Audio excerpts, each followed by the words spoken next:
नमो शेतकरी योजनेसारख्या इतर सरकारी योजनांचा लाभ घेणाऱ्या महिलांना लाडकी बहीण योजनेचे 1500 नव्हे तर आता 500 रुपये मिळणार आहेत। यावरून विरोधकांनी सरकारवर जोरदार निशाणा साधलाय।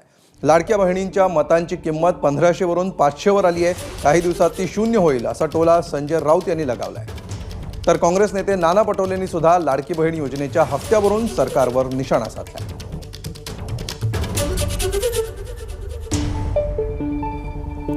ज्या लाडका बहिणींकडून 1500 रुपयांच्या बदल्यात मतं विकत घेतली तर त्या मतांची किंमत आता 500 वरती आलेली आहे। उद्या ती 0 वरती येईल। या राज्याची आर्थिक परिस्थिती अत्यंत गंभीर आहे। कर्मचाऱ्यांचे पगार द्यायलाही पैसे नाहीत। देवेंद्र फडणवीस यांनी किती मोठ्या वल्गना कराव्यात, आवाणावा, पण हे राज्य चालवणं आर्थिकदृष्ट्या